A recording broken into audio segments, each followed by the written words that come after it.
Yeah, and by the way, How High 2 is trash. It's a different level of basura. I feel like I only watched 5 minutes and it was trash. to call it trash is kind of disrespectful to like Waste Management and like trash. I didn't get all too around. into it, but them laying the groundwork for the characters and what the story was gonna be about, I tuned out real fucking fast. I gave it a shot, man. I really tried to get into it because I like Lil Yachty's music.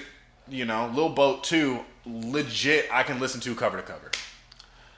But like, I just was not a fan, bro. Not a fan. Did you watch the whole thing? No. Okay. No, I got to the point where Because I was about to fucking give you some fucking praise, my nigga. Because if you I got haven't through meditated that much thing, to get there. Yeah. That takes some next level mind elevation to have the patience to get through that shit. Like, that was on some next level. But nah, man, I got to the point where they were on the couch and they were smoking, and they got like hallucinated to like this next world that was kind of like the world that Ron Burgundy went into when he had sex with the anchor. You know what I'm talking about? Wow. Pleasure Town. Yeah. Yeah. It was reminiscent of that, and it was just like, I'm done. They weren't smoking weed for sure. But this isn't the How High 2 podcast. This is the A is for a motherfucking podcast, ladies and gentlemen. Motherfucking. And I am your boy A-Factor. And I am Intellect, 1/3 of New Age politics. And this is the A is for a podcast, like I said, with A-Factor and Intellect. Yeah. We are on episode 17, ladies and gentlemen. We're yes, growing. we are.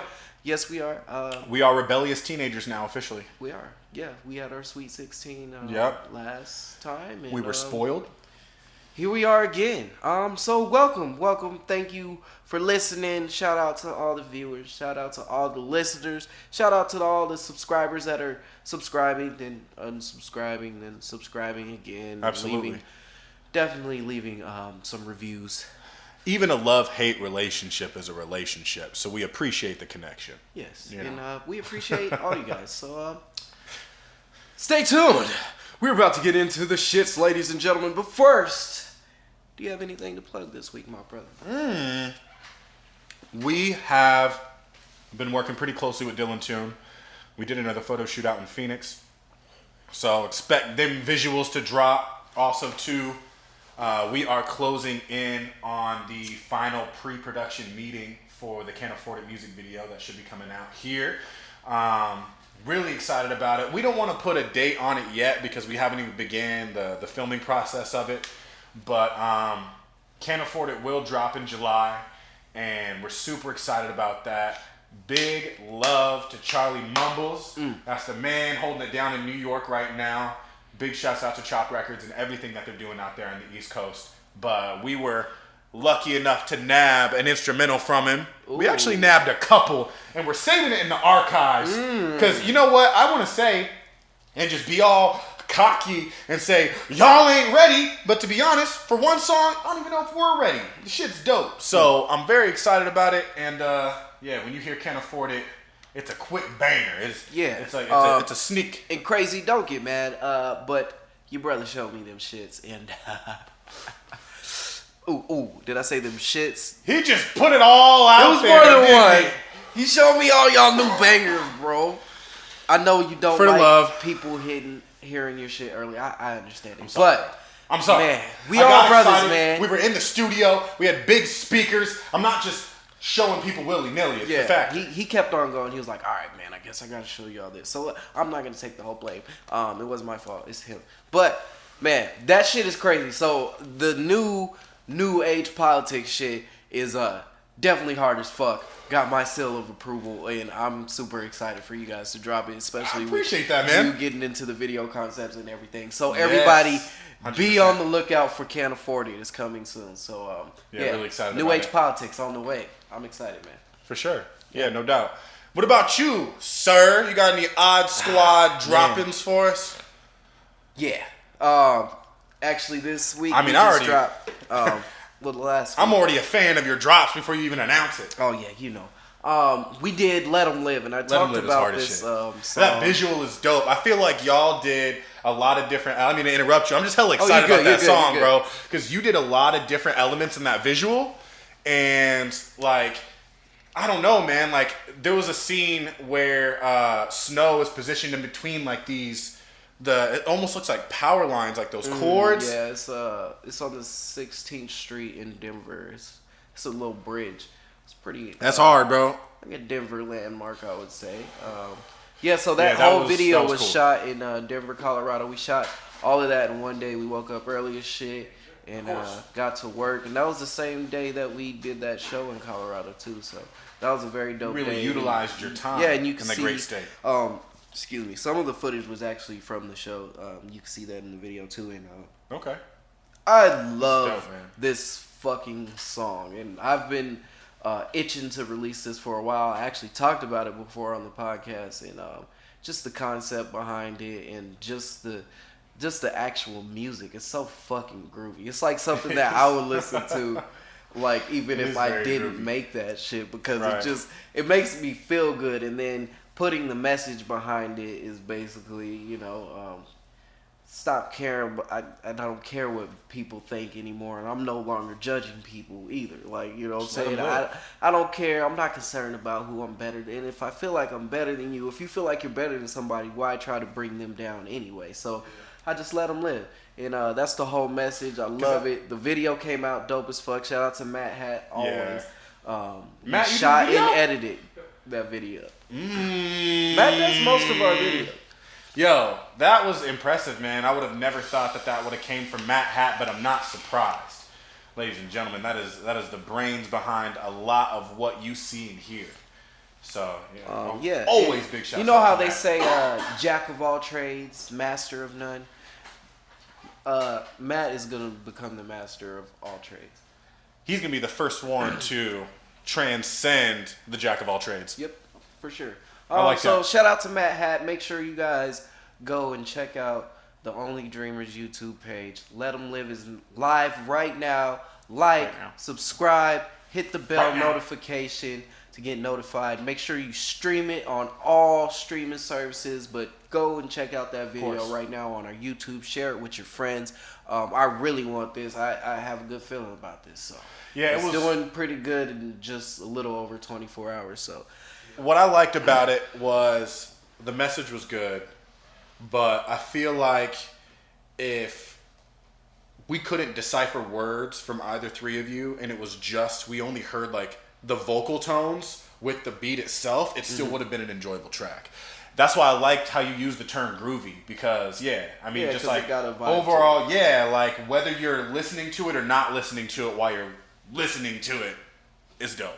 Yeah, it's funny that you say that, because it was actually this one chick that I knew from high school. She had hit me up. She had took this snap of her little sister listening to that song. She was like, she just heard me listening to it, and she was like, what is that? She like came over and had to get the fucking song. So that kind of goes into what you're saying. Like, she might not even heard the lyrics or what it was about, but it was just like, get you moving. You hear the melody, you hear the beat.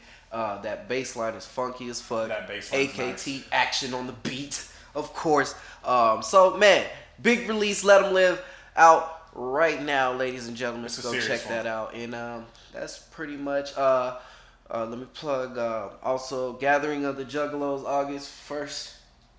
I always get stuck between the 1st and 2nd. We'll be out there, Madison and Indiana, by far, hands down, our biggest show ever. So we've been rehearsing for that. So like I said, August 1st, Madison, Indiana, Gathering of the Juggalos. Make sure you come check us out. And if you guys can't tell, I am getting over a little cold right now, so I'm a little congested. You might also not be able to tell because your voice is weird as shit always. So I guess so. You know what I'm saying? Like, you kind of have, you give yourself a positive margin in that realm. You know what I mean? I feel like your voice can be super fucked up before we would noticeably realize. I guess that, and I'm not bringing as much as energy, at least into the intro. I didn't bring, normally it's more exciting. Yeah, it's more like a superhero announcement. And I've been at this. The A is for. So maybe we should do that again, ladies and gentlemen. What's up? What's good? This is the A is for a podcast. We bringing the energy now. All the way live. Episode 17. Shit.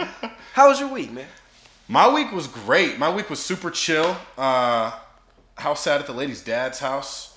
watched Wreck-It Ralph Breaks the Internet. Good movie, huh? I don't know why I didn't watch it up until now because the first one was hilarious as shit to me. So, but the second one was dope. They were a lot more subliminal. You know what I'm saying? I almost they were liked the hitting missile second one scuds of better. knowledge that were just hitting you under the waves. I think the second And it one was better than the first one. solid. The I rare felt case like- of the yeah. sequel being Yeah. better than the original. Agreed. They did that really good. Yeah. Very good. It's kind of like R. Kelly's Ignition remix. Nobody even remembers the original song. That's very you know what true. I mean? But nobody listens to that anymore. But that, yeah, if you that's out on Netflix, right? You see He them- who it's shall like- not be named. No, but yeah, man. There was a Wreck-It lot. I agree with you. I do like the second one more. There was a lot of underlying messages. They talked about insecurities and confidence and the way you should handle friendships. And I felt like that's super important for kids to know nowadays because since communication's not really at the top of the charts in terms of friendships, I feel like nowadays, it's hard to be able to communicate your feelings and to be aware of your subconscious feelings if you're not even talking about the ones you know about. You know what I'm saying? There's a lot of that in there, and I like that. And the scene where Penelope. thank you, yeah, Vanellope went into the Disney princess room. That shit was hilarious. There was a lot of low key like bombs that were thrown in. Like there was a part where they were trying to get the criteria as to why she's a princess because Vanellope's like, I'm a princess too. Like y'all need to chill out. So they were like, do you have like magic hands or a magic voice or and they just start going down, but then they start getting deeper. And then Jasmine goes, "Do you have daddy issues?" And then she goes, "Daddy issues? I don't even have a mom." And then they all crowd in together, and at the same time, they all go, "Me neither." And it's like every Disney, like down to like the Brave one and like Mulan, which is like, are they Disney princesses? Yes. And like that was just weird, man, because some of them had moms. You know what I'm saying? Like Mulan had a mom. The Brave woman had a mom. Like, but they didn't really have a mom. Like Cinderella had a stepmom, but like those are the people like they super didn't fuck with. Like if you notice, like a lot of the times the mom was kind of like the person that was like. I haven't watched Brave Stop. in a while, but did the mom get eaten by a bear? Spoiler alert. If I'm right. don't believe I think that's so. why he didn't like. I know he took off his leg, but did the? Oh yeah, because it was more about the mom-daughter relationship in that movie. Because she didn't. Mom she wanted her to turned be into proper. a bear. Okay, I haven't watched it in a while. Yes, Mom that's turned right. into a bear. That's what it was. Okay. I was But- like, wait a minute. Did she get ate by a bear? No. Right. All right. Anyway. But At Wreck-It the end Ralph of 2 the was day, dope as fuck. it It's on is Netflix. dope. Check it out. Yeah, definitely look. It's on Netflix. Yeah, that but shit is honestly, dope. other than that, I chilled. I really relaxed, man. Big shout out to a big show that happened that I was really upset that I missed. PK the Poet and Dougie Drew had their farewell one-way ticket show out in Phoenix, and they sold that out. Local artists? Yeah. Okay. Yeah, local artist for Arizona, but no longer. The reason why it's called One Way Ticket was because PK the Poet is moving out to Chicago, and Dougie Drew's moving to New York. So Dope. yeah, so Trying to make shit happen. I like people. Absolutely, I like see man. People make big moves. So shout out to them. those places definitely are going to complement their style. So I feel like it's going to be a good move for them. But the show sold out, and it was just a beautiful thing to watch everybody come together. And Dobie Dobe and J-Wop also opened up for him. Other Arizona local artists. If you haven't listened to J-Wop's 1217, definitely check that out, man. It's an artful piece of work. But yeah, how was your week? It was cool. I've been relaxing. You know, me getting laid off. I got a lot of time on my hands. Absolutely. So I was It's a watching schedule lot. changer. I watched a lot. You know how, I've been saying on this podcast since pretty much the very first episode. Yeah. I don't have time to watch all this shit. But now, today I got time. Today I got time, shit. You know, Absolutely. So I was just chilling at the crib. What did I watch? I watched all the Chernobyl, which You're the second person in my circle that has said Chernobyl's fire. that shit is fucking epic. Really? And Matt actually got me He to said start epic. watching that. He You was can't like, just throw the word epic around. yeah. He recommended that, and I sat down. I couldn't watch the whole 5 episodes all together, but I got through 4, and then I had to cook dinner and get do family shit. I had to fucking live life. I couldn't watch sit 3 on my episodes, ass right? all And then day. That's 5 hours pee out of my fucking- day. Just So yeah, I feel you. So yeah, I can't. Oh stay yeah, up Matt, all you day. binged the whole thing, huh?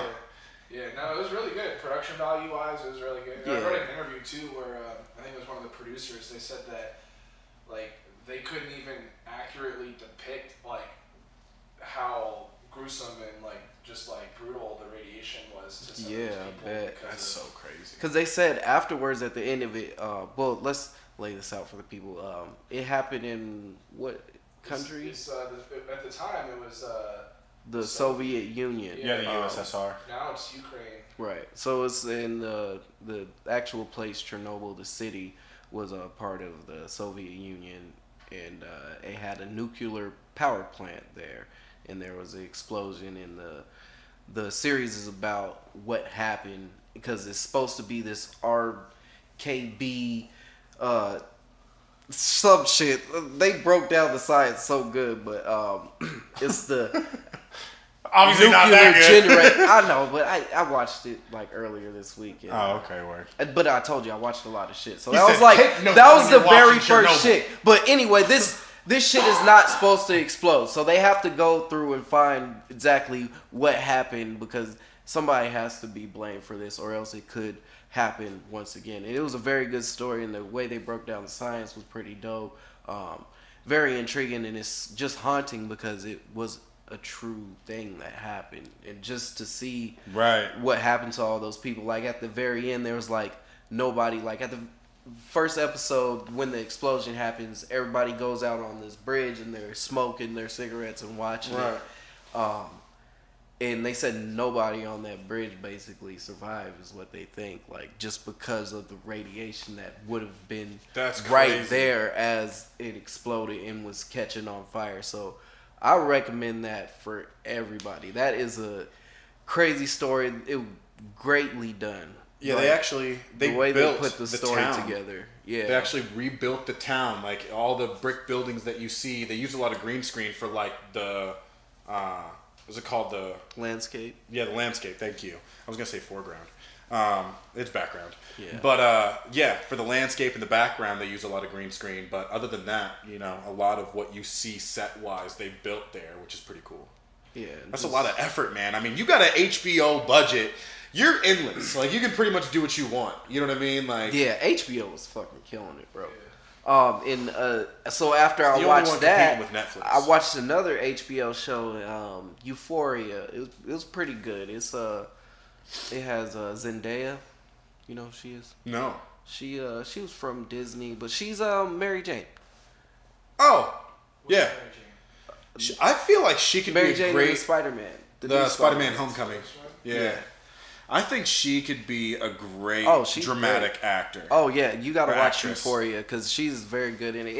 It's a dope premise too. Well, she plays this character. She's in high school, and it kind of supposed to depict pretty accurately from what people are praising it for. Yeah.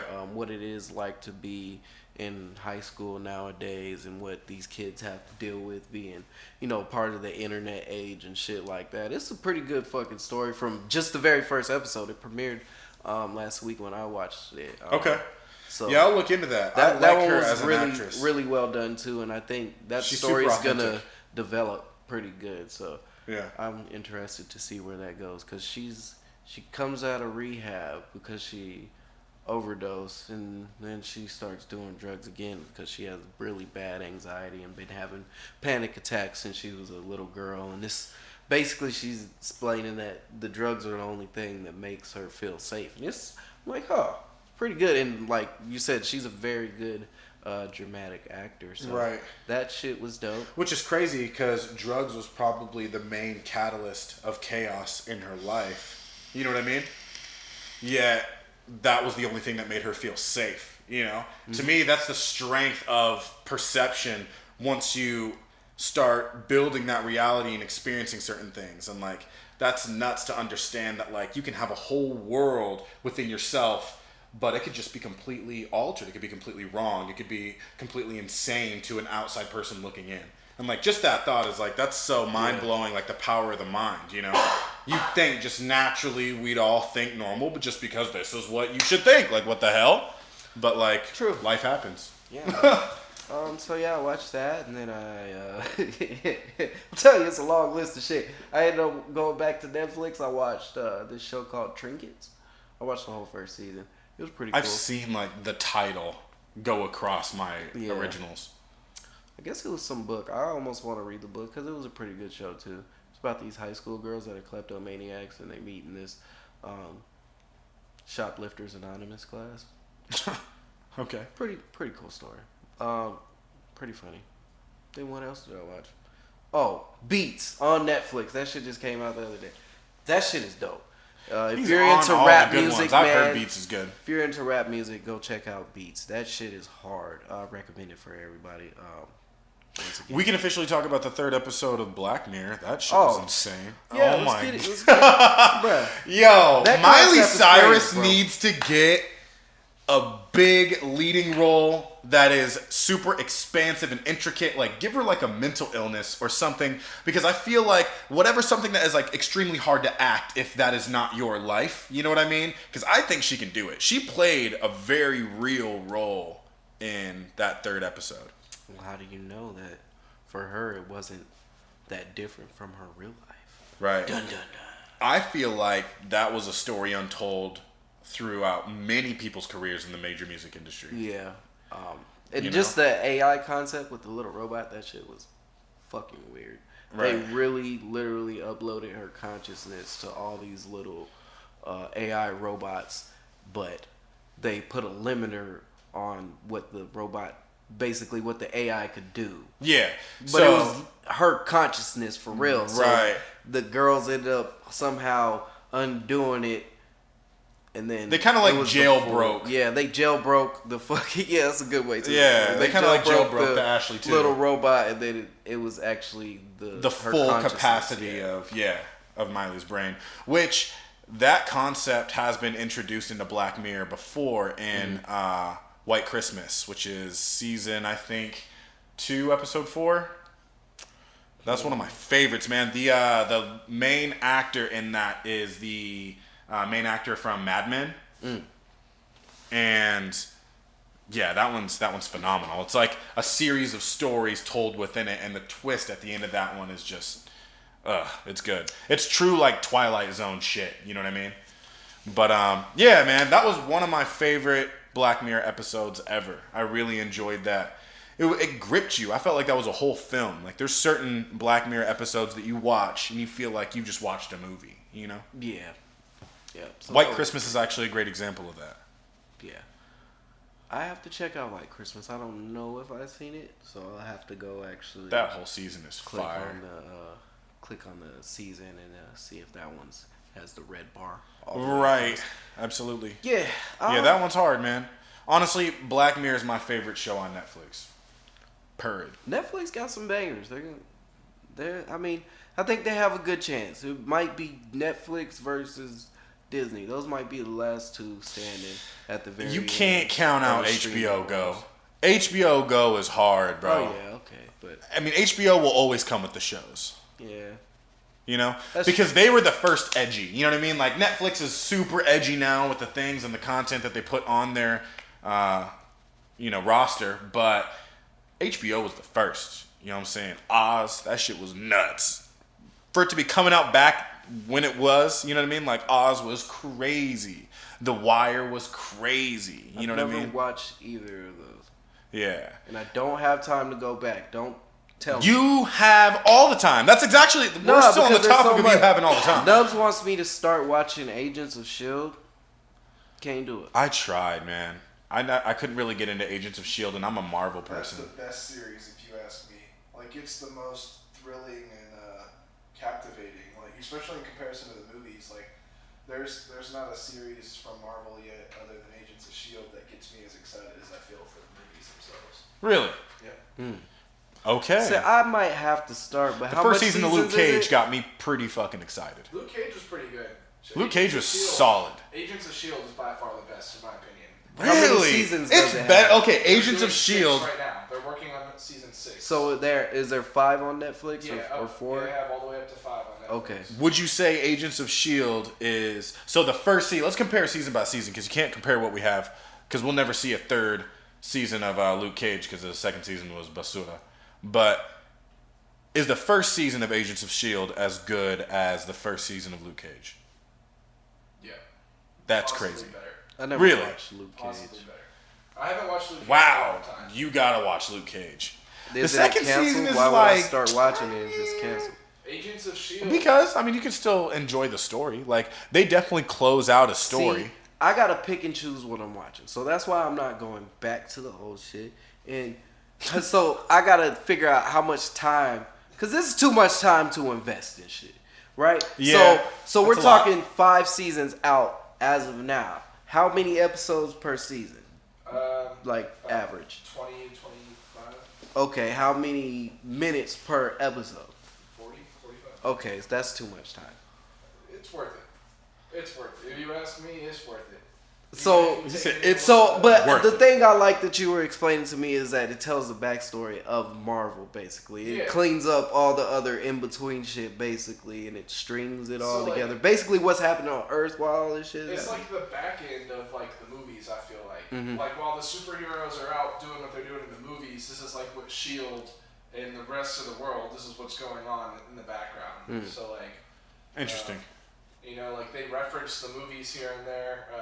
Now that we're deeper into like season 6, I just started today, and I don't know. Like I'm curious because we're getting to a point where shit's getting crazy, and I'm curious if it's going to cross paths with Endgame at all. Hmm. But That would be crazy. we have yet to see that. But they do like reference. Watch half the people disappear at the end of this season. That would be crazy. Like I'm curious to see how they do Yeah. that because like so far they've made it clear that we're in the same universe as the Avengers. You know, like we're. Where is it right now What do you mean? in the Like, storyline? Like, where was season 5 in between? You know what I mean? Like, or what was kind of talked about in the last season? So I don't timeline wise. Season 5 was such a mind fuck, and like timeline wise, they jump around a little bit. So it's Okay. I'm not quite sure where they were in season 5. I know in season 1 we pick up after.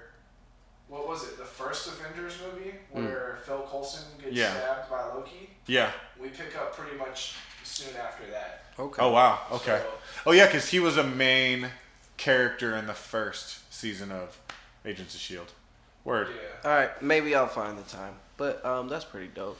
Well, speaking Yeah, I of might do it. Marvel and the Marvel Universe, did you hear that Keanu Reeves may be playing Adam Warlock? He was originally love that supposed idea. to be cast. Well, they were in talks of casting him in the Eternals, but they said. That might be a better idea. And Kevin Feige, he just did a couple interviews because Spider-Man: Homecoming press is coming It's out a ramping lot. up, So yep. he was saying that he's been talking to him for years, trying to figure out the perfect role for him. And I mean, now that Keanu is like fucking huge as shit once again, his resurgence. What better time to He strike is the than when comeback the iron's king. hot? Seriously. How many Acting times- wise, he's the comeback king. Like, it's really hard to say, like, to have an actor have 3 iconic trilogies under your belt. Like, trilogies to where, We got The Matrix. yeah, We got John Wick. yeah, And what else? Bill and Ted. I don't even know what that is. Oh, dude. Well, it's not the generation. That was his first, and it was huge. And everybody, anytime you see an impression of Keanu going, yeah, what? That's Ted. Like, that was his actor. Well, I've Like, heard of it, and I know it's like some kind of cult classic or whatever. But Right. So far, all the 3 trilogies, his trilogy of trilogies, I haven't been into any of them. You really don't like John Wick? I love John Wick. This is the Like best I think we talked about it before. It was.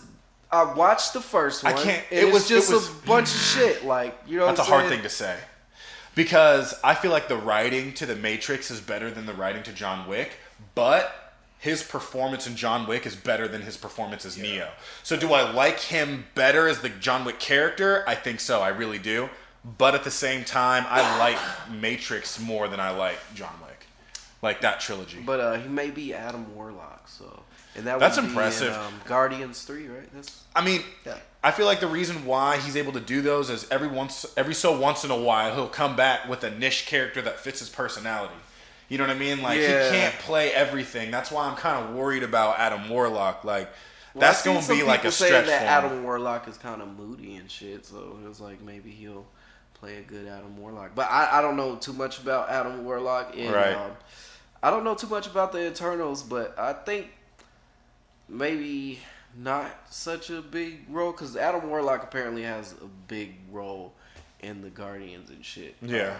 From what the few YouTube videos I watched and all the shit about him that I know. So I think maybe he should play more of an original character. Like that less people know. I guess. Right. That's why And wouldn't I'm thinking be so it would upset be about it. Absolutely. That's why I'm thinking it would be a good idea if he was one of the Eternals because that's a Yeah. less looked at story. And could you imagine how big that movie would be? They have Angelina Jolie and him in that shit. Was Angelina Jolie's going to be in the She's Eternals? already been casted. Yeah. That's hard. That's going to be really cool to see her in a Marvel film. So yeah, I'm excited about that. Big Marvel heads over here. Of course, you guys know. Yeah, you've been knowing. If it's so, 17, shit. this ain't your first episode. Or maybe it is. Welcome. We fucking love Marvel. We And we're gonna taking a talk about it family lot. trip to go see Far From Home. I'm with it. I'm so down. When does What's the date? this is July 17th? What is it? Something close because I think we went through this last time, Yeah. and I think it is July. I want to say the 17th. That sounds, or maybe that's the Lion King. Come on, Mad Hat. But, yeah, I'm super June down. 20. No, I was about to say it's in June. We're close. no. Yeah, I'm thinking it's probably July. I'm It feeling has to be July. July 2nd. There's a 2 in there, you feeling? I don't. Yeah, because I don't think it's actually that deep in July. I think it's pretty early. July 5th. You clearly now don't know. Did you get this? I got this, man. Spider-Man Far From Home. It comes out. Let me get these motherfucking show times real quick because I'm looking to buy my ticket. Yeah, July 2nd. Okay. July 2nd. Okay. So my second guess was right. July 2nd. I'm definitely excited. So we're creeping up on that. We're like a week and a half away from that. Yeah, we are. Jake Gyllenhaal in this, man. I hope he creeps all of us out. He's really good at doing that. Yeah, I'm pretty sure it's gonna be a pretty epic twist in that movie. And, Yeah, alternate universes are coming out in this one. That's pretty lit. yeah. Because that just opens up like a whole thing. Like, all y'all just got done crying about Tony Stark, and we could probably see him again. Don't fucking bring Tony Stark back. As a hologram, as a fucking voice message. Oh, you know what's going to happen. None of that shit. You know what's going to I happen. don't even want to see a fucking flashback. Y'all killed him, leave him dead. They got the flashback. Let him rest. Let him fucking rest, guys. We got at least 3 flashbacks in Phase 4. At least. I guess we'll see, man. But I'm fucking excited for Spider-Man Far From Home. Yeah. Yeah, definitely looking into that. Yeah, that's actually going to be super dope. And we'll see the I like future Tom of the Holland as a MCU. Spider-Man. We'll see how that goes. Yeah, Tom Holland is definitely the best Spider-Man. He said he'd be down for a crossover into a Spider-Verse style where he gets with Tobey Maguire and Andrew Garfield. Really? Yeah. They asked him because like they're on the press run, so they asked him, "Would you be down to do something like that with those two?" He's like, "Hell yeah." You know how crazy that would be, but That would be awesome. Now we know there's a multiverse, and Sony and Marvel are, working together to make all these movies. So maybe even get a Venom crossover. He said he would be down for that, but right now Venom is in his own separate universe. It's not in the same. Yeah, universe. Sony was acquired by Disney. So No, that is Venom, Sony right? wasn't. Fox was. Fox, that's right. They have a deal. Basically, Sony gets all the money from the box office, and Marvel only gets the merchandising money from all the toys and whatnot. Really? Yeah, that's what the deal For is Spider-Man. for Spider-Man to be a part of the Marvel universe and for them to use those characters. Yeah, Right. yeah, but That's actually a that's why pretty they good kept deal. like they didn't give Venom, and Sony still owns pretty much the majority still of the Spider-Man characters and shit. Yeah. And you know, they may be able to work out some deals. And I guess Tom Holland's only on signed up for one more movie for the MCU, so we'll see how That's it goes. interesting. Man. See how it goes. They definitely want to go more cosmic. Oh yeah, That's that's what what they were talking Phase about. 4 is gonna be. They said they might not even call it Phase 4, so we'll see what goes. The Marvel comic universe coming. Spider-Man: Far From Home, the last Marvel movie of the year, I think. So sad to see it go, but they'll be back next year with 2 more movies. You already know. Yeah. Yeah. Shout out to everybody for listening to all this movie watching nerd shit, man. There's too many of you out there too, so I know you're following along. Yeah. All right. Shout out to all the people listening every week, man. Thank you. 100%. So yeah, let's get into some hip hop shit. So this week, which would be last week when you're listening to this, the XXL freshman list came out. Yeah, it did. I'm not even that mad at it. And I know and heard of, let's see, 5. I actually listened to 5, maybe 5 of them. So on the list we have Meg Thee Stallion, Gunna, Rico Nasty, I know 8. YK Osiris. Don't know who he is at all. YBM Cordae, heard of him. We put him on our freshman he's super list. So Roddy Ricch, everybody knows, big fan, huge fan. Lil Mosey, we got DaBaby. Whoever heard of him? Big fan. He was. Did we put him on the list? Yeah. I think we put him on our list. DaBaby's hard as shit. Tierra Whack. Hard as shit. Comethazine, who I've never heard of in my life, and Blueface. But shout out to all of them for All of making them. the XXL freshman list 2019. What do pretty you dope, think man. about these artists? How do you feel about this list this year? This list comes to me with a little bit of hindsight, I feel like. Because this list is kind of reminiscent of the 21 Savage, Lil Uzi Vert. Who else is on that list, man? Lil Yachty. So you know, think all of this them. is a pretty good list then? I think this is... So, I'm not mad at, like, 6 of the artists on this list, which is not bad. And also, I feel like potentially, yeah, they all could get there. They all could get there. Yeah, so let me see. Let me go down this list and let me see how I feel. Meg Thee Stallion, she's dope. Yeah, she's not dope. a big fan of, her music. Gunna, You already he's know. cool. I can listen to like 2 songs from Gunna. I definitely can't listen to a whole project. It just gets too I like Gunna. repetitive for me. Rico Nasty, I heard her stuff. Not my type of music. She's hard, bro. YK Osiris, Her shows are haven't crazy. heard of him. YBM Cordae, I fuck with him. Extremely That lyrical. new song that he just dropped, that shit was hard with Chance the Rapper. Yeah. Roddy Ricch, of course, you already know I've been championing that man for a while now. Lil Mosey, never heard his music. DaBaby, Suge is cool, not the biggest fan. DaBaby's hard, man. Baby on Baby was really good. Next song I love. I have to check. I don't know. He's not my type of dude, but he is always in the fucking media, just like knocking people out. Yeah, Shooting that people. dude walked up talking shit to him. Yeah, that shit was pretty crazy. But And then he he got like beat up. DaBaby broke his hand and shit. So That's crazy. Tierra Whack, who I've heard good things about, but I haven't got around to listening to. I'm I heard addicted she's to really the dope. song Clones. If you haven't heard Tierra Whack's Clones, that's hard. A lot of people Really are good. on her. Yeah, we'll get into that in a little bit. Okay. Comethazine, never heard anything from him. Yeah, I've And, heard his name around. Like, I know that he has big features, but I've never heard of him before. Yeah, and Blueface. Yeah, Yeah, I mean, it's a big we'll see from Blueface. no, it's not. It I is. already know what it is, and I don't. It's like a big it. I don't we'll think see, it's man. Gonna last very long, in my humble opinion. I feel like he can carry, he can push the Tyga lane forward. That all Tyga of that. can rap though. You can't compare him to Tyga. I'm not comparing him to Tyga at Have all. you heard Tyga's new project? No. He's pretty. But I heard it was it's pretty good. dope. It's pretty Yeah, I good. heard Like it was good. if you don't mind, I'm not saying like, Tyga can't rap. I'm just saying it's the lane that Tyga's in. I think Blueface can make hella stripper anthems and make his money off like that. You know what I mean? Because there was a moment in time. Can strippers strip to Blueface's music because it's so offbeat? You just listen to the beat. Just tune out his I voice. guess so. Just listen to the beat. I couldn't breathe to that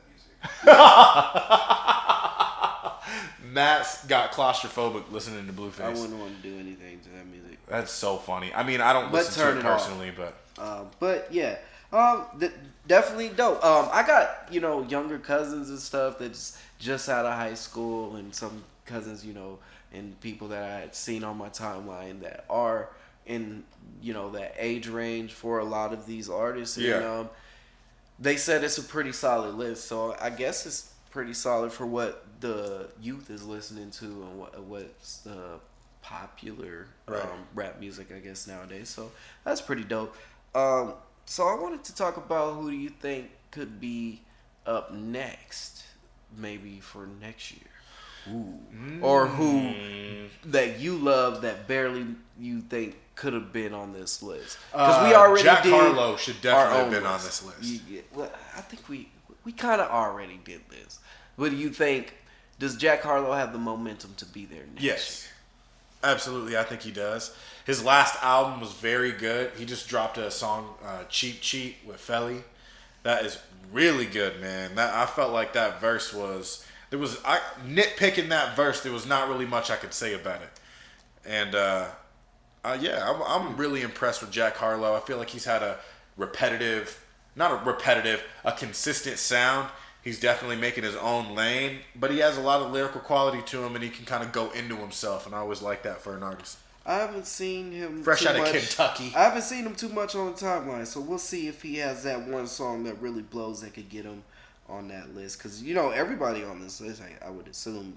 I don't know some of 3 people I never heard of, but they all have a big song, at least one. So we'll see. I think somebody that missed this list that maybe will have the momentum next year is Lizzo.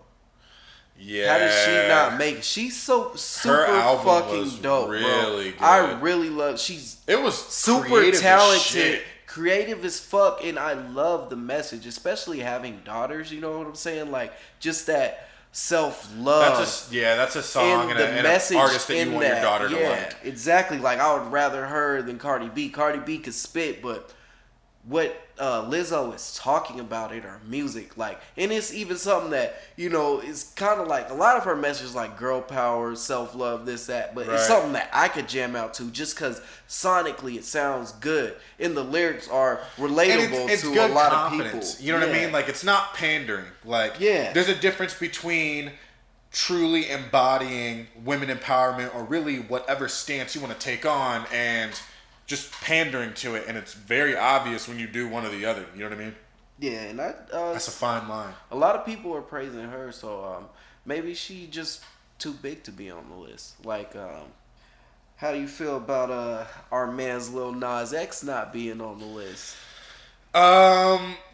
He shouldn't have been on the list. He came out of nowhere right when it was getting together. Yeah, exactly. They're already putting the list together by the time Old Town Road got huge. I bet you in that magazine he's probably got an honorable mention. I'd be surprised if he doesn't have an honorable mention. But yeah, because he is a freshman. He's definitely a freshman. I mean, he's the biggest thing this year so far. And as the recording is the day that Lil Nas X EP 7 dropped, and I am a fan. I am a fan of. I like how it sounds. I can't say that I enjoy him as a musician. You know what I mean? I think he's dope, bro. There's two, maybe 3 songs that I didn't really like because it was too rockish and 3 songs out of a 7-track EP is a lot of songs, bro. If you're dropping 7 songs, I would say 2 out of 7, but. Okay, so it's 7 songs, right? Yes. But 2 of them are Old Town Road. So it's 5 songs. So damn. So he had to put the remix on there. You know what I'm saying? But highlight, definitely. So I really like. So out of the 5, 3 of them, so I don't like 2 of them. 3 of them are super dope to me. I like or just okay. One of them's kind of dope. That Kick It is hard. Kick It's cool. I gotta keep on running that one back to see how. Kick It's hard, man. The sample in Kick It is crazy. That beat is fucking dope. That beat is sickening. So I really do like Kick It. I like Kick It. Panini is my shit, bro. That's the song, bro. That's his. Really... If he's no longer a one-hit wonder because Panini is hard as fuck. It has been on repeat for tons of people for the last 24 hours, bro. Not even 24 hours. Well, yeah, he dropped it early yesterday, so it's all. Last time I seen it, 3.4 mil. Last time I seen it, when I watched it earlier, it was already at 5. No way. When I woke up this morning, it was at 3. When I watched it yesterday, it was at 1, but that was like 6 hours after he dropped it. Right. So he's like so dope. If like he's a good Twitter follow. If you guys have Twitter, follow Lil Nas X. He's funny as fuck, and that's kind of what he really got a lot of his followers off. Is just posting memes and just being funny as fuck. But he was even like, I think it was like some Dragon Ball Dragon Ball G, because you know. Yeah, I was about to say Dragon that's Ball kind of Z hard. shit. You might have just birthed something. You know what I'm saying? Yeah. On some Dragon Ball Z shit. Shout out to my shirt. I'm wearing Majin Vegeta shirt. Greatest character in the history of the show. If you're not watching, but I think it was a meme of Cell laughing and stuff, and he was like, me when I made the song so short to get more streams. Because that song is so dope and it's so catchy, and he doesn't say, hey Panini, don't you be a meanie at the very end of the song. You have to hear it. You have to play it again. It's so catchy. It'll get streamed all day. That's interesting. So that's his second hit. He has Rodeo with Cardi B, one of the biggest fucking artists in the fucking universe right now. Cardi B gave a verse on that. I will give that. She snapped, bro. Yeah, she did snap. She snapped. I appreciated that. I love when he's got some great work out of people, man. Because Billy Ray put a damn verse on Old Town. That was a verse. Another credit to his Twitter savviness. He after he dropped Panini yesterday, he was like, yo, I'm trying to get Gordon Ramsay on this Panini remix. Gordon Ramsay retweeted and quoted was like, tell me more. So coming soon, Panini remix with Gordon Ramsay, bro. You thought Billy Ray Cyrus was crazy? That's another like.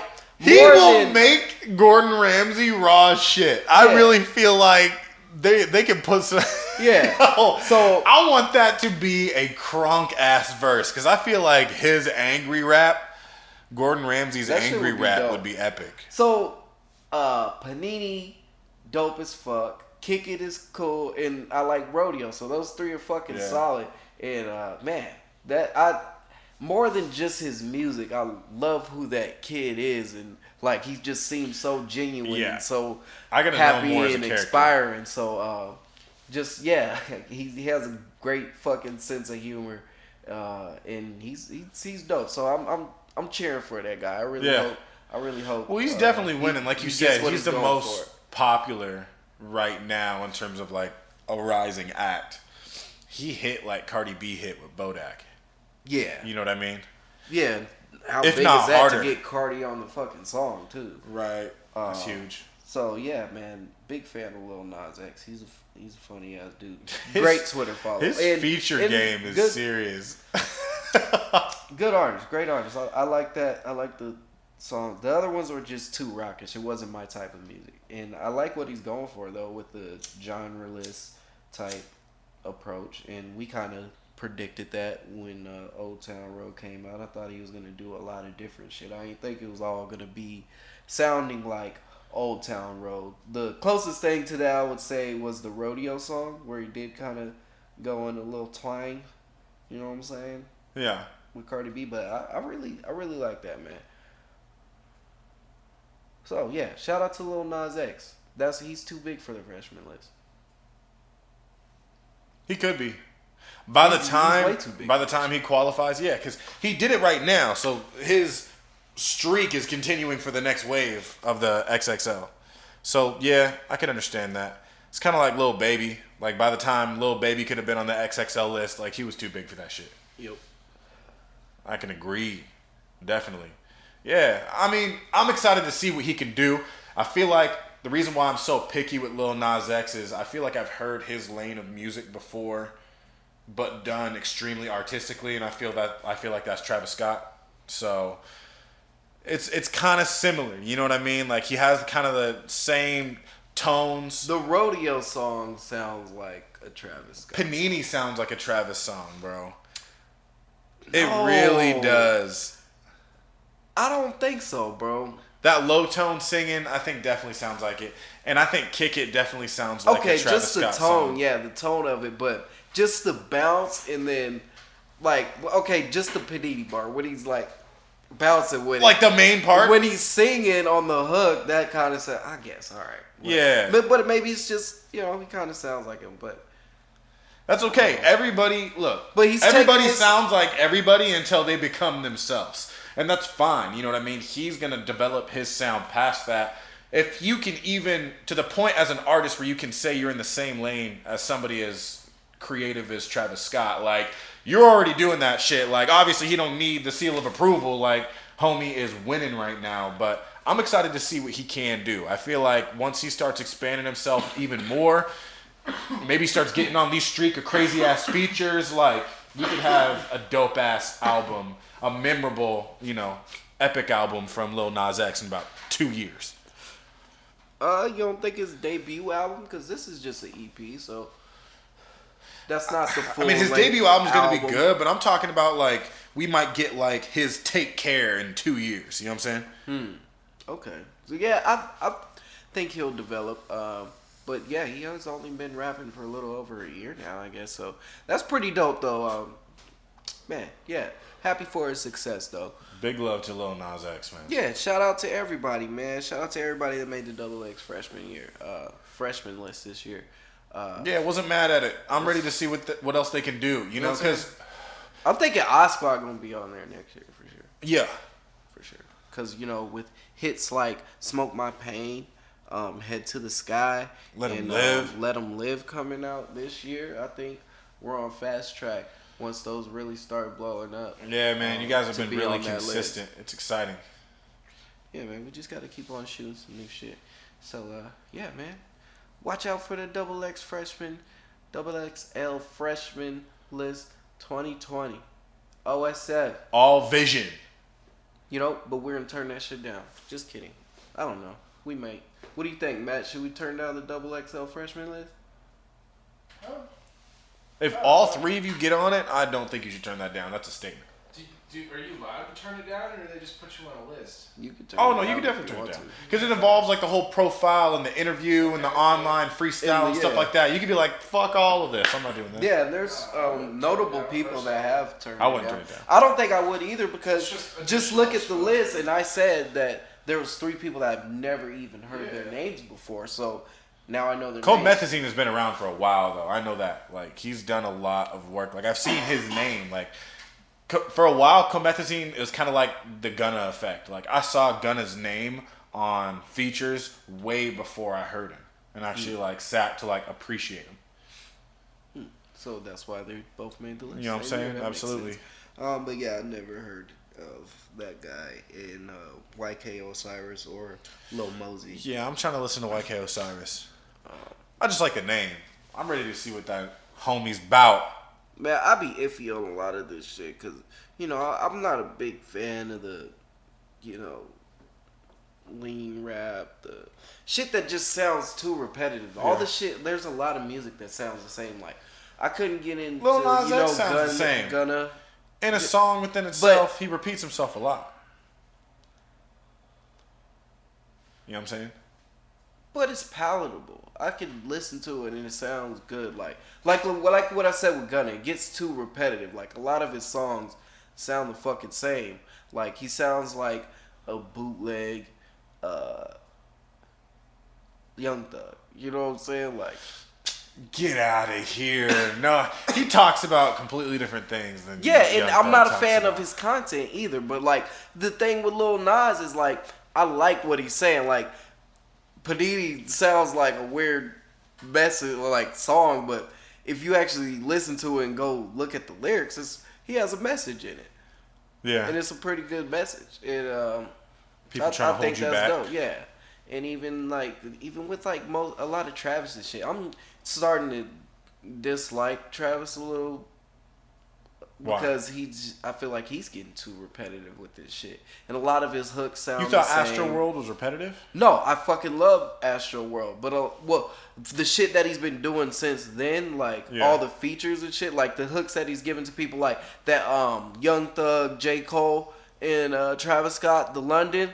Yeah. That's a generic ass, like, yo, feel like he's just, oh yeah, I could do this shit in my sleep. Let me give you this little hook real quick. And it's like I don't know, maybe uninspired shit that I've been hearing a lot lately on the features. I can respect that opinion, man. I feel like that was What was like recently? Even if I don't agree with that, I feel that he had one hook. What album? Oh, I think it was on the DJ Khaled album. I kind of liked that one better. I was like, okay, he gave us a decent hook this time. It's not the same repetitive shit. Like, you know the Travis sound. The same. Yeah. Ooh. Yeah. You know what I mean? It's lit. You know? See? That sounded like we might get copyrighted just for saying that because all of his songs sound exactly like that. That's true. We're going to bleep his name out and you'll still know who we're talking about. Yeah. But yeah. Yeah, that's what a lot of the shit just gets too repetitive, so I'm not a big fan of other people, but I like Travis Scott a lot, man. Travis Scott is dope, yeah, but I'm starting to get off of just with the recent shit he's been doing. I mean, like, all right, man, it's cool. I mean, hey, you stay strong in your albums, man. That's all that matters to me as an artist. Like, your features and, like, your EPs and stuff like that, that's where you can show your true creativity. And, like, obviously show your creativity within, like, your major bodies of work. But at the end of the day, I feel like the major bodies of work is the culmination of what you've taken or understood from the features and, like, the EPs and, like, the other things that you've done around. You know what I mean? Like, get weird with those. You know what I'm saying? Like... Yeah, it was called Celebrate. That was a song on DJ Khaled's album that I liked. Okay. I don't remember that one. Well, speaking of DJ Khaled, you see that he's suing Billboard? Do you see why he's suing Billboard? Yeah. Yeah. Get into what sales specifically he's trying to get them to include? So he packaged his energy drinks, right? Yeah. Energy drinks with, if you bought an energy drink, which is super fucking cheap, you get the promo code and it downloads the album, so that counts as a sale. So there was like, what do you say, 100,000 sales that were missing? Explicitly says in their terms and conditions that That's bundle deals don't count towards sales because it's a label manipulation tactic. Because odds are, whoever bought that energy drink doesn't give a fuck about the promo code for your album. Yeah, I think it was right. So it's not like an earned sale. Well, it's a numbers booster to get you higher up on the charts. That's why labels do those bundle deals. Yeah. So you rank higher on the charts, and the charts stopped including those sales. So and it's just because it was an energy drink, something from some kind of nutrition brand or something, and it was because it was something cheap, and it was an energy drink that's not really tied to him or his music, but like they do count it. Say if you have, and they got it for like $2. There was $3. a big beef with Nicki Minaj got mad because Travis Scott he had his merch and every piece of merch you bought counted basically as an album sale, because you know if you're buying merch, I see that as different too. Like they'll count the merch directly from the artist. Yeah. So it's like different kind of bundle deal. Yeah. They're investing into the artist. Yeah, exactly. It's not just like a random ass energy drink. Yeah. If I go and buy a Monster that has a promo code for somebody's album, that shouldn't count as an album sale. Yeah, because I'm probably never gonna listen to that shit. I'm gonna throw away the fucking can and never pay attention to the promo code. Not once. Like, not once. I don't think he's gonna have any luck with that lawsuit. Yeah, I don't think so. I think they're gonna laugh at him and just make more articles about how he's acting like a little bitch over him not getting the number one spot. Yeah, and he made that. There was some Snapchat that he uploaded and deleted. People were basically taking it as he was bad. Yeah, he was and mad he was trying bitching to sneak about this Igor. Tyler the Creator. Yeah, he was talking down. Igor was a great album. That album Igor was on dope. Khaled's album. Oh yeah, I love Tyler's album, and I'm not even Igor is Tyler a the Creator great fan. album. Yeah, but I love Khaled's last album was cool, but it was like It sounded like it has a mixtape few to me. songs. That shit Yeah. reminded me of like a 2008. Not mixtape. even like a good. It's like That's just what a it reminded compilation me of random ass music. You can't hurt the man like that. A 2008. That's what it was. But it was just a bunch of songs He thrown said in together. Like 2008. there's no cohesiveness to it, and we're in the age where people they want a project that's solid, that has a story behind it, and it's just deeper. Igor is so well rounded. Yeah. As a project, like it has, I don't know, like there's just a lot of different vibes, and you feel like you can follow along with. Yeah, and sonically, the way they run into each other, it feels like it's maybe a continuous. To me too. Yeah. Like, the way that Tyler like produced that album is so dynamic because almost every single song, it may even be every single song, like the beat completely changes and flips up into like a whole new song. Yeah, right, And, absolutely. Like, it just feels so musical and so big production wise. And then to top it all off, that's the first hip hop album to chart #1 on Billboard that was entirely self produced by the main artist. Yeah, and that shit is dope. That's man. incredible. He composed all that shit. Yeah. He did like even like if you just don't even know who the fuck singing all that shit, you'll probably never guess that it was Tyler the Creator. If somebody put that shit on and you didn't know who it was, just You would not think that's Tyler. Yeah, just the Creator. effects and That's the reason why I love everything, that like album how so he much. was singing and It's 'cause, everything. like, every song, I'm like, when's Tyler coming in? Yeah. And then I realized the whole fucking album. It's been him. Yeah. Yeah, I got like halfway through the album, I was like, When is he coming? Yeah. I haven't heard one. him like do anything on this. I haven't heard one Tyler verse. It wasn't until I saw the video for Earthquake where I was really like, okay, this is There's Tyler. an Like, official video? yeah, he put out a video Damn. for Earthquake. Okay, I need to I gotta watch watch that. I need Yeah. to watch that. It's Okay. lit. Because that's one of my favorites on there. When I heard that, I was like, okay, he's coming with something different. Yeah. We're going to do the flowers right now. Give Tyler, the Creator, his motherfucking flowers, bro. All day. Oh, Congratulations he deserved, on him, like, #1. When he first came out, nobody would have expected Talent. that he had that much talent. Yeah. But now, like with Igor, and it's been shown, he showcased it throughout a lot of his albums. There's always been like album cuts that are in his, past albums. And I've been like, okay, he's pretty dope. Like She with Frank She's Ocean. hard. And like Yeah. the concept is weird, but just musically, the concept is weird, but it's cool. Like He the said, story is Let dope. me say it again. You know. Concept is a little off, But the song is dope. It sounds good as fuck. And that nigga could spit. And he's, I'm sure he's produced a lot. And man, and he's birthed a lot of fucking, like, he started a lot of careers. Like, you listen to You Love the Internet. Shout out to fucking Tyler the Creator. A lot, man. He's always been an innovative Frank artist. Ocean, Tyler the Creator. Like, came from his camp. There's a lot of people. I think even Vince Staples, like, came from that same camp. So, a lot of great musicians That's of dope. our time are under him. So, He was shout an out to open Tyler. door. Yeah, and he's To showing. Earl, of course. He's really showing what Domo. he could really do now. He's evolved fully. So, That's true, yeah, man. yeah. Domo Genesis is serious. yeah, I fuck with Domo Genesis. Super lyrical. Too bad Earl didn't. His little EP was too much for me. It was. For me. I listened to it once and I didn't listen to it again. Yeah, I me too. have a lot of friends that are big Earl Sweatshirt fans and love that album, but He was the best when Odd Future first came out, like hands down. And he was the youngest dude. Then he ended up going to boarding school or whatever, and that happened. right. That was the first time I ever heard of Earl. It's back on MySpace. I seen people say "Free Earl," and I was like, "Who the fuck is Earl?" Right. Earl Sweatshirt, bro. I was like, "Okay, thanks for telling me." Right. And then they was like, "No, I feel Future Wolfgang kill 'em all." I was like, "All right, I'm out of here." And then I started seeing Tyler Creator shit. And then I actually heard a couple songs for Earl. I was like, "Oh yeah, he is nice." And then they was like, "Yeah, he's locked up or some shit. Nobody knows what happened to him." But his mom sends him away to boarding school or something. You know, the first time he Yeah. ever performed, he came out to like thousands of people. Because like by the time they got him from, I think it was some island, a boarding school on some island. Island? On an island, like it was an island. His parents didn't want. Like it was like a him to rap. major island. I just can't think of it right now. But like yeah, it was like They sent this motherfucker away to an island. I'm I pretty don't sure. know how Like, accurate that fuck is. your rap. It's all accurate.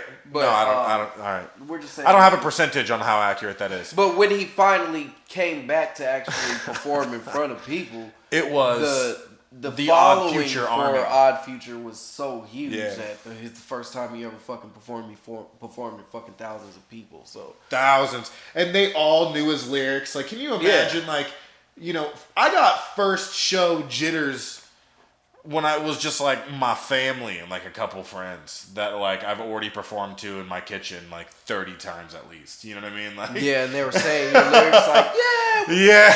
oh, they know when the punchline's Like, coming. yeah, exactly. Exactly. And They they know shout the it lyrics out. whether they like the song or not just because they've heard it so many times in their house. Yeah. But, like, no, they came out to scream and die hard. I'm finna get an Earl Sweatshirt tattoo fans. And he doesn't even know any of them. Like, that's insane. Yeah, Earl's dope, but man, shout out to Odd Future. Shout out to Tyler, the creator, man. Yeah. We always give a lot of shout outs, but shout out. Has Tyler done a movie score yet? Because He did the Grinch. I don't know if he did the score, but he did the album. He did the theme song. Did the score. He did the whole album. He produced the album. Oh, really? Yeah. That's so dope. I think he was an EP on that. That's super dope, man. Yeah. Big shouts out to Tyler, man. He's making a lot of money behind the scenes. Yeah, man. Shout out to Tyler. Do you think we should get rid of time? What is time?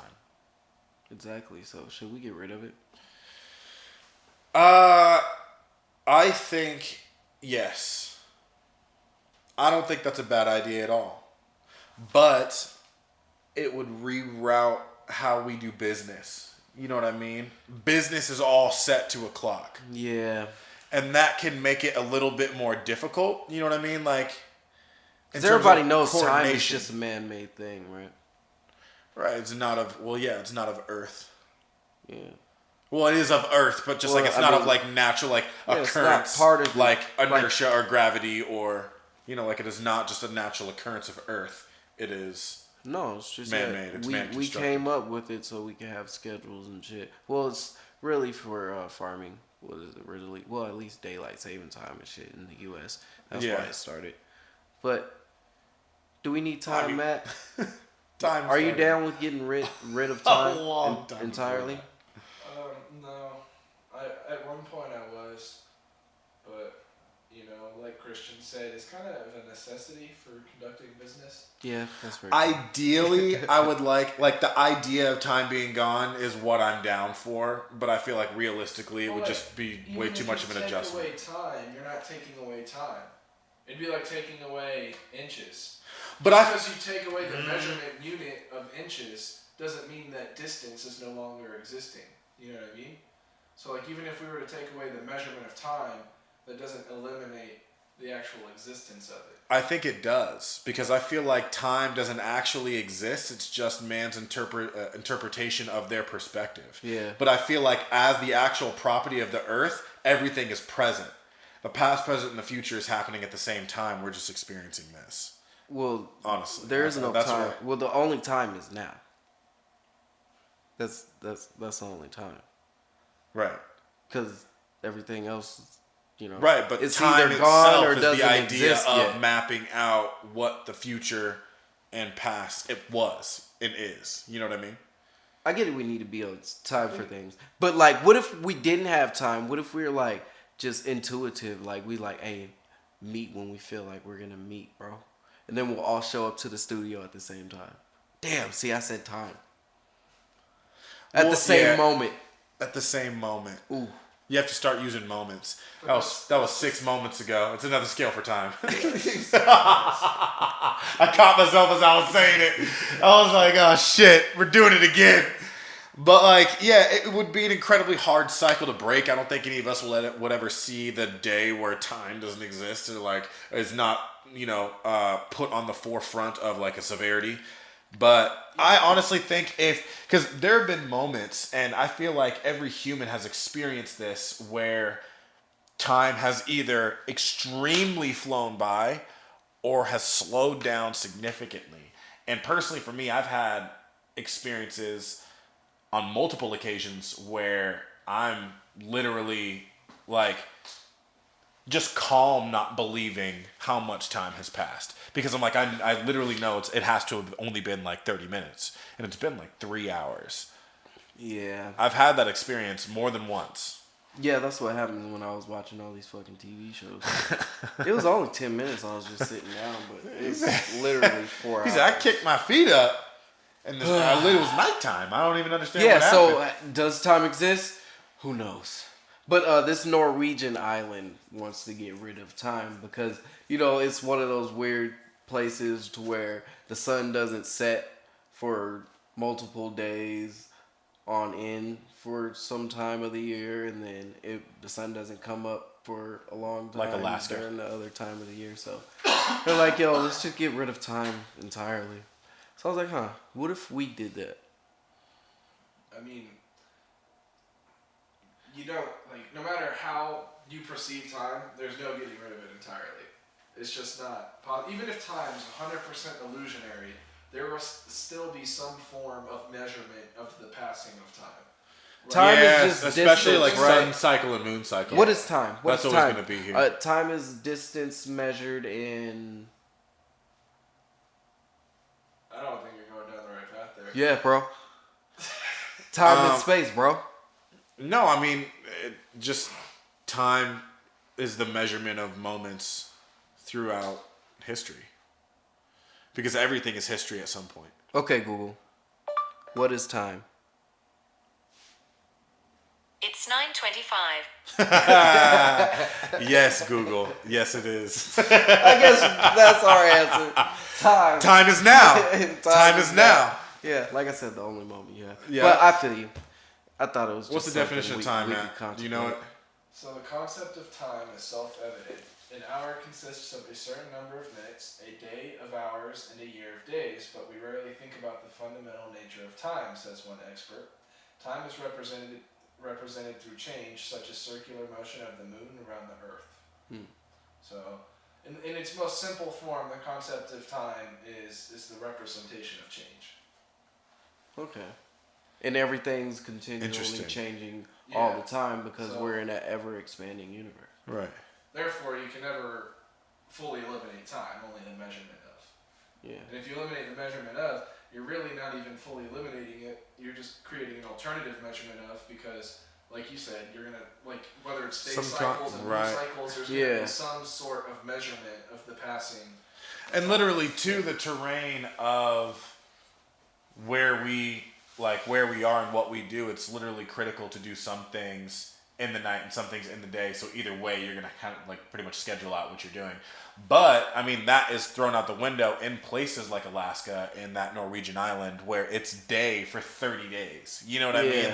30 days a night, sun's up. I wonder, the psychology behind that But you would must still be need crazy. time, though, even out there. Because, when it comes down to it, I guess we're just on a giant floating ball speeding through nothingness forever. That's also orbiting a giant nuclear explosion fireball in the center of it. Yeah, absolutely. But yeah, ultimately we need the concept, but there are moments within time that you need to break yourself from it. I feel like that's important. Yeah. Okay. So sometimes you gotta treat time like it's not a thing. Right. Absolutely. But I understand fully, for business, to get anything done with anybody or coordination alone. Yeah, you have to have time. So even then, if it was all day, we would still have to somehow black out our windows, go to sleep, wake up at a certain time, and meet together to do the shit that we do. Right. And even doing music is time in itself. Because you would measure your memories based off of that song. Oh, that song was the first song that we did. You know what I mean? Because numbers would still exist. It's just not time. So instead of saying 30 minutes, I'm going to say, man, it's 30 moments change. But what's a moment? Start saying change. How much is in a moment? A moment is a...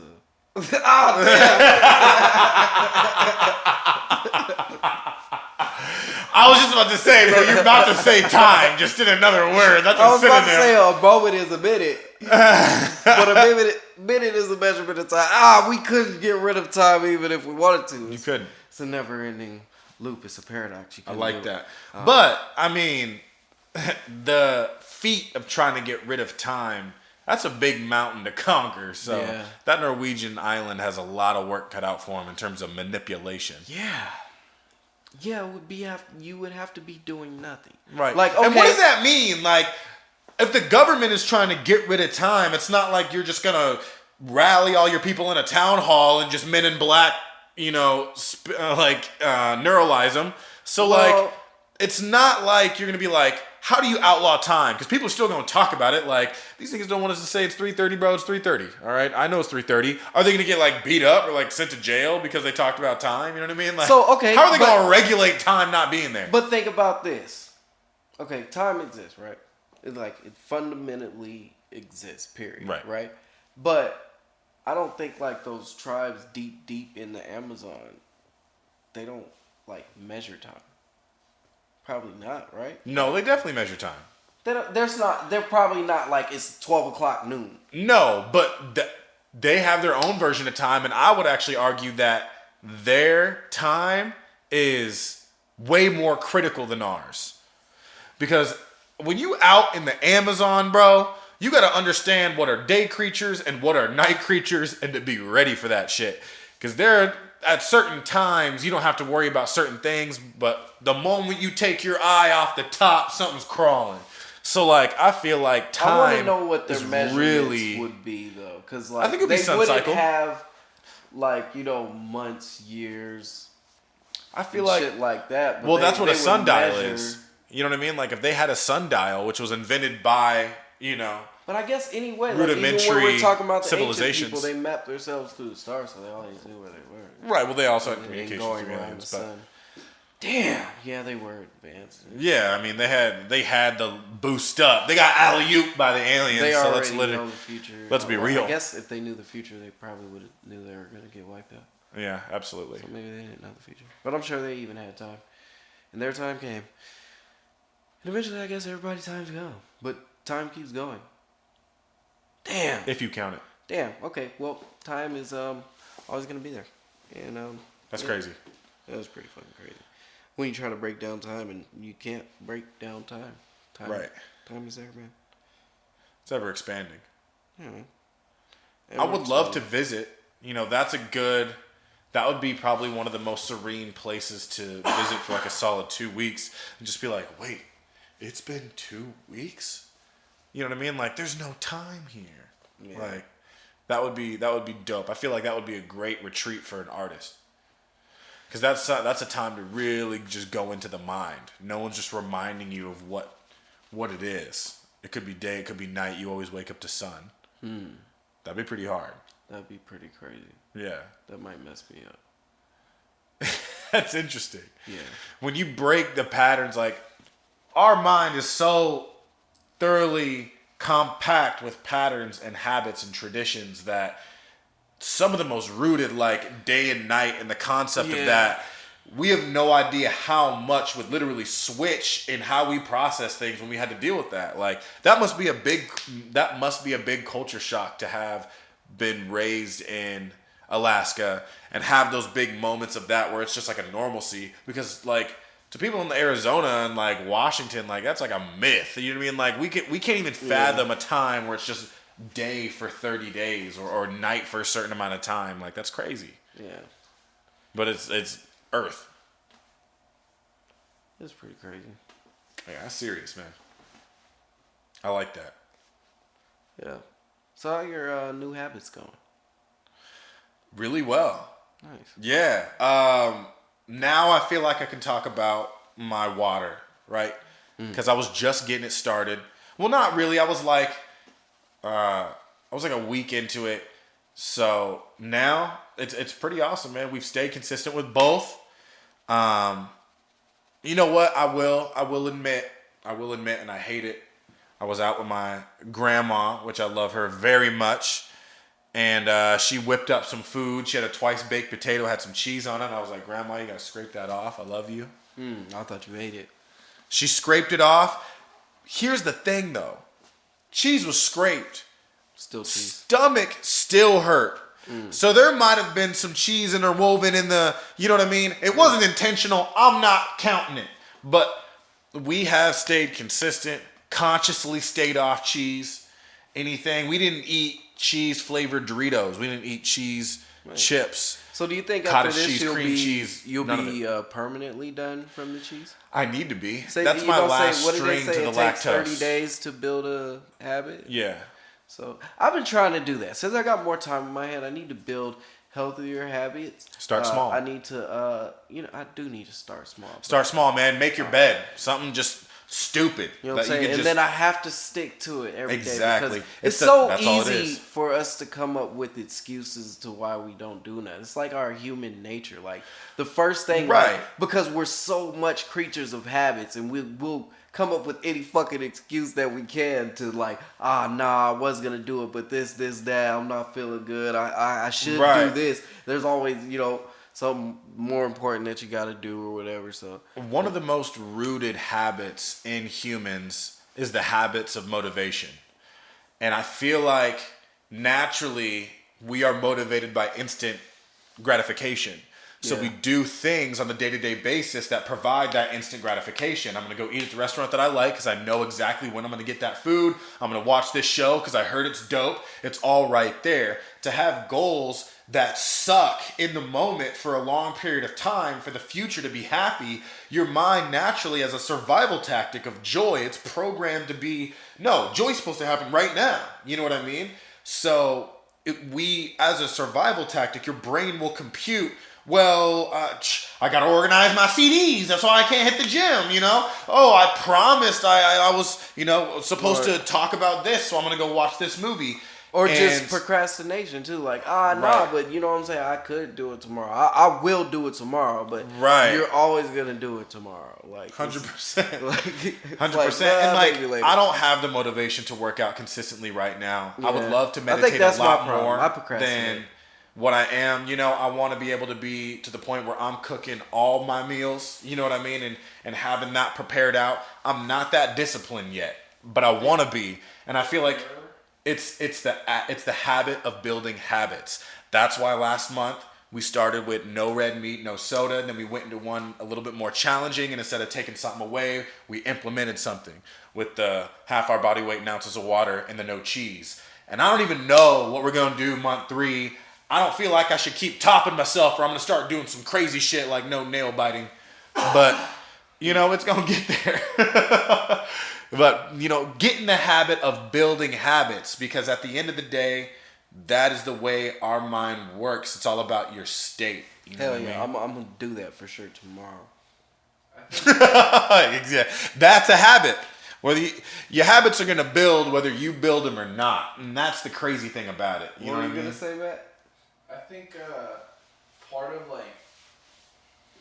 for the human species, I think part of the lack of motivation and the incentive to procrastinate is our lack of depending on it for survival. You know what I mean? Like, if it's we so were to be comfy more for us. primitive, like animals, you don't have an option on whether you're gonna eat good today or not. You gotta go out and hunt and find food. Period. Like there's not like the temptations and the opportunity to be lazy or to procrastinate because you're acting out of instinct and the necessity for survival. And because of how we've structured civilization, other than generating an hourly wage or whatever your primary source of income is, there's no necessity. You don't have to go to the gym every day to survive. So why are you gonna go to the gym every day? Right. And you don't have to do a lot of these things that people desire to do or want to do for their benefit because their survival doesn't depend on it. And our world has evolved to preferences. Yeah. You know what I mean? And human minds have evolved to preferences to the point where we could only comprehend survival and what we need to do to keep this vessel going. That's what we did. But to the point where we kept expanding and evolving, it was just a matter of time before, we were like, you know what? Starbucks sounds fucking And we good got it right so now. easy that even when it's something that you really want to do, like shit that I really want to do, I've been bullshitting on for way too long. Right. And that's a hard thing that we have to overcome is you have to be the self motivator. You have to get yourself going, or else literally nobody else can get you to do something that you don't want to do, because you'll always come up with those excuses. You'll always find a way out, Right. And you're the one that's not benefiting from that, and like it's your downfall. And that's something I'm speaking to myself, really, and that's what I really need to do. I need to motivate myself. I want to become more healthy. I want to start working more. I need to find more facets in this industry that I could do. Right. I want to start doing more video editing and shooting more videos. I want to photo edit and shit like that. I want to learn more trades that could contribute to my Like career graphic design. as my career as an artist. So and the only thing that's holding me back right now is me, and I could make excuses about my schedule and this that, but fuck that. I need to kick myself in the ass and get it going, man. Because at the end of the day, this thought hit me like 3 years ago, and it scared the shit out of me. Because it's like, we all, with whatever goal we all have fears within ourselves that will prompt us to be like, or just not even fears, happenings within our life that will either set us back or make things more difficult, and those 100% within your logic mind are the reasons why certain goals aren't met. But at the end of the day, when it's all said and done and you don't have any more time to create those memories that you wanted or those goals that you set after yourself, it won't matter the why. You did or you didn't do it. And that's it. You know what I mean? And that's fundamentally the root to the phrase, do or do not, there is no try. Because once it's all said and done and the time for trying is over, you look back and say, was I a good father or not? Was I a good husband or not? Was I a good artist or not? Did I do everything for what I loved, or did I really stand up for what I loved or not? And you're always going to have reasons why, but it won't matter. And it won't matter within the eyes of the people that are there in that end. Yeah. And you know what I mean? Just how we were speaking on time, like, yeah, it's a thing, but really the time is now. Like, that's the only time. That's what, like, if you want to do something, like, the procrastination, stop putting it off. Like, you have to do it now. It's funny, like, this shit came back up subliminally, but I've been thinking about it a lot lately. I actually wrote that verse today, and we're coming out with an example for the Eat My Beats contest by Action. And that example is basically, I was telling myself in the verse, like, you can't waste time. The time is now. You got to go get this shit, and that's the concept of the song. And I forgot that I wrote that today and made that shit. But that's excellent. Yeah, so that's exactly what the concept is. That's something I'm really trying to work on, especially now that I have a lot of time. I'm going to, and you got to put that shit into the universe. I'm going to start meditating. I'm going to start exercising more. I'm going to watch what I'm eating from here on out, and I got to stop putting that off, and I got to tell myself I got to come back and listen to this podcast and be like, nope, you can't slip today. I'm sloughing, and right? All these people are gonna hold me accountable, especially now that Absolutely. It's out there in the digital world. So I gotta keep to it, and I'll keep you guys updated with the progress. I think the power of now is really important, and I wanted to come back to that because a habit that I'm trying to work on myself is, I know, like, when something pops into my head, that thought of, I'll do this in a little bit, or I'll finish up what I'm doing and I'll do that, or I'll do that tomorrow, bless you. And thank you. I found that, like, statistically, when something pops into my head and that thought of, I'll do this in a little bit or I'll do it later, like, it just leads to more procrastination. Or I'll forget. And it's a comfortability. Trying to put more into practice of just executing now. Like, if I think of an email that needs responding to, like, don't tell myself that I'm gonna do it later. Just go respond to the email, or if there's an edit I need to work on, just start working on it. And sometimes it's hard to get past that initial feeling of like, I don't want to do that right now, or I want to change my focus or my pace, but I feel more productive at the end of the day when I stick with that attitude of, I just need to do whatever pops into my head. And even if that pulls me away from working on something else temporarily, Yeah. I feel like I get more done overall. And if you start something, stick to it. Because, you know, they say some person that starts Right. many projects seldom finish any of them. Yeah. And, like, we have a lot of fucking songs built up. Like, a lot of hook concept that just need verses. And I've been knocking those out. And that's another thing. Like, when I get in there, I'll go and listen to a few of them and be like, oh, okay, I'm not feeling this. But, you know, I got to stick to one, finish that shit up, and I'm just slowly, like, surely knocking those shits out. Right. And then, like, from now on, I was telling myself that today, too. I was like, from now on, after I get this plate cleared off, when I start a hook concept, I'm finishing the verse. If it's my song, I'm finishing the whole fucking song right there and then. And once you get into Instead the of habit starting of that, it so starts much becoming shit. so easy. And that's when you start hitting your streak. You know what I mean? That's when you can sit and in a week build, you know, a good 15, 20 tracks and be like, all right, let's go record them and just bang them out. In a month, you have an album. And you're choosing between the records for the album. You know what I mean? Or the EP. You know, that's when you can drop some sorry for the wait shit. Like, oh yeah, by the way, I've been working on this big shit. I understand it's taking a little bit too long. Here's an entire fucking project for you. Like, the ability to churn out music that is real and legitimate and in your heart like that is, I mean, that's crazy, but it only comes with the habit. And I also feel like, to expand on that, it is believing in something that's bigger than you.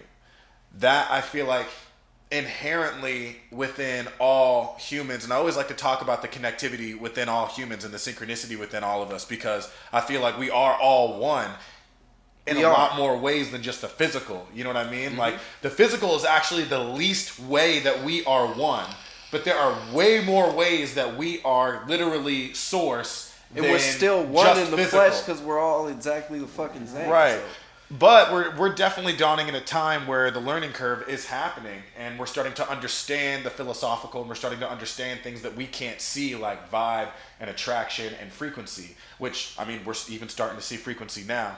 But, like, at the end of the day, like, it's such a beautiful thing to strive for something that goes beyond yourself. That's why I feel like religion is such a strong thing. But even if it's not religion, you know, I have a lot of friends that always wanted to do something, but it wasn't until they met someone, or it wasn't until they had kids, and they're like, oh man, I'm not learning martial arts for myself. I'm learning martial arts to protect my family. It is now not about that. You know what I mean? If we look back through history, a lot of some of the greatest wars were won off of mentality. They were won off of momentum. You know what I mean? Like, right.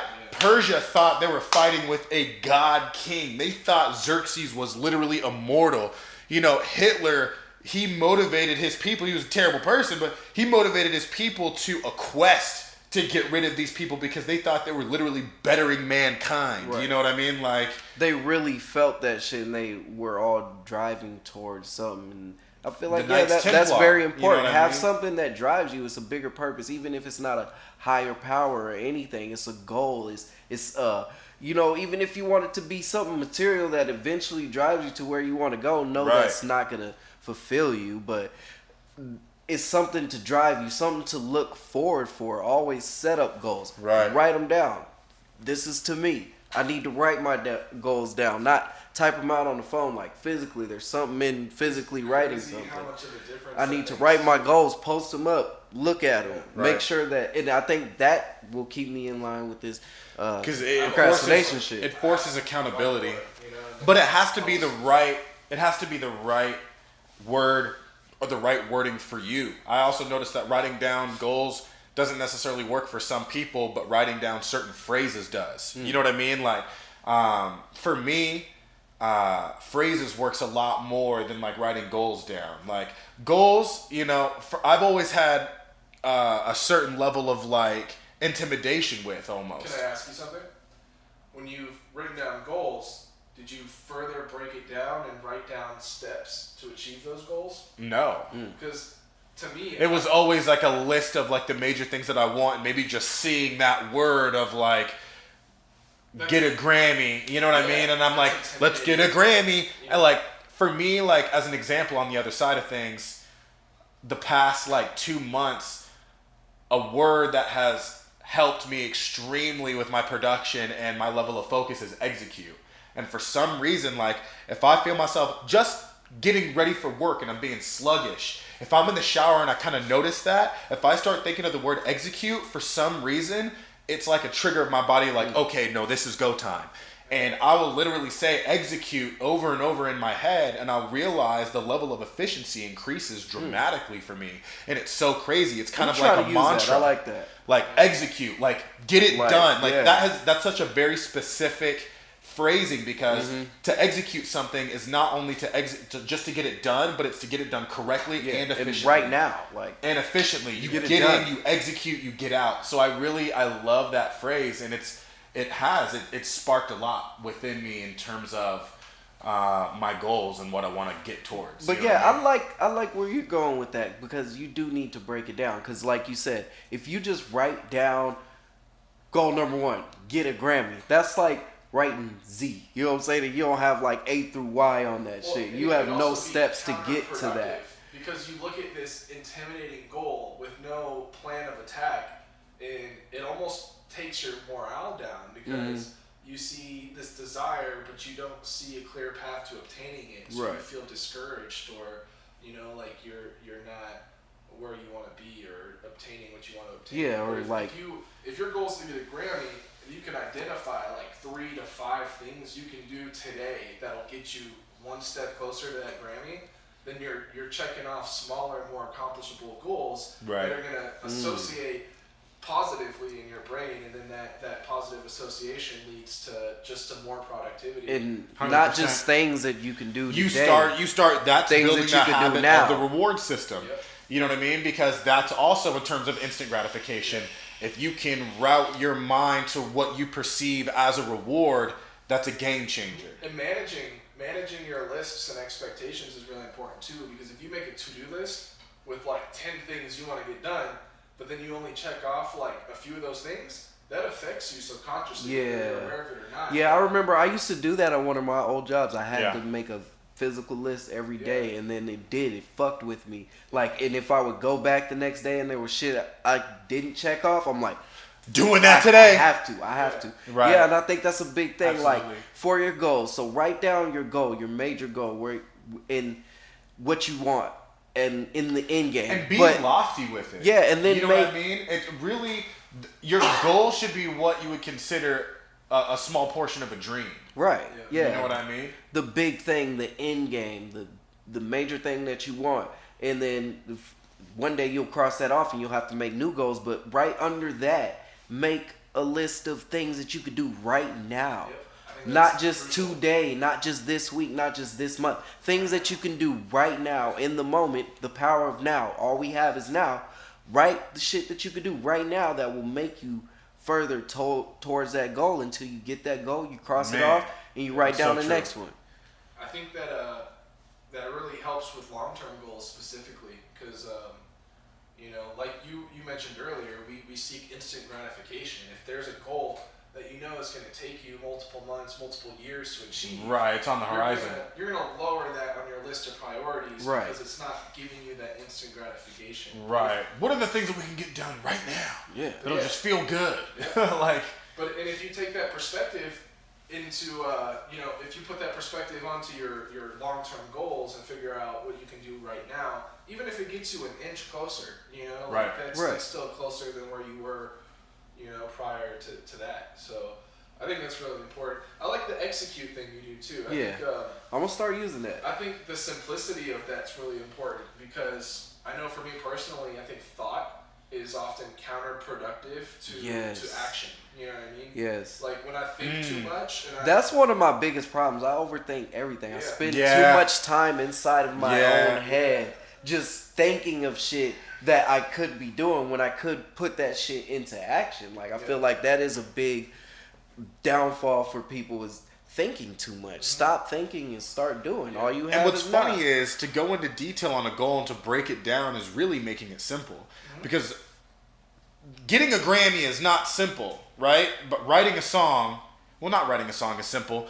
Dedicating the time to write a song, that's simple. You know what I mean? But if you're an artist, writing a song should be like not simple, but it should be what you do. Yeah. Period. Like, if you want to get a Grammy, write a song Or today. like- or 'cause like- that could be the one. YouTube breathing exercises so that way you can execute your verse better. You know, Yep. or running while saying your lyrics out loud. And if you don't say it to where you would be okay with it on a recording, you say that part of the lyric again. Damn. Okay, so we need to break this down too, because That's one of my even favorite more things like, to do. so every week adjust those things that you could do now. Yep. That way you're covering all your bases. And You don't know what I'm make- saying? Don't make the list too long. Right. Like, start, like, for me personally, You're like 3 to 5. I start with 3. I would start with 3. And then that way you get everything done on your list. Right. And then once you feel that 3 items per day or per week, whatever your time frame is, once you feel that amount of items is easy for you to achieve, you just Yeah. add in a couple more. Yeah, And then add that 3 way more. Okay. You're never leaving shit unaccomplished. Okay. Right. Your morale goes up. and So you you're feel more doing all of productive. them every single time. Okay, yeah. I like that. Yeah, I'm gonna start doing that, man. And if I ever slip, bro, I'm coming back. I was about to say, Episode I feel like 17. I'm gonna go back and watch this episode more than a lot of the episodes, Yeah, just for sure. on this topic specifically. Like, there's a lot of chapters in this that I feel like I can expand And just upon imagine within myself.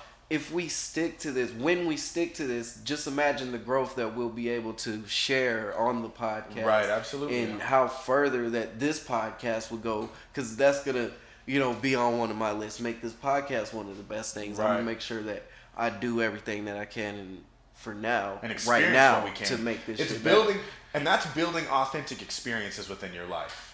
You know what I mean? When you have the passion to really want to go after something and you see your mind shoot fireworks on whatever it is that you're doing, jump down that rabbit hole. You know what I mean? There's always time to do that, because the feeling of understanding, whoa, I'm really getting better at this. Right. I'm getting smoother at this. I can start to do this without thinking. Like, that level of achievement to understand, wow, I really started doing this with what I love and I'm here now, is a joy that I feel like is unparalleled on this earth outside of like love.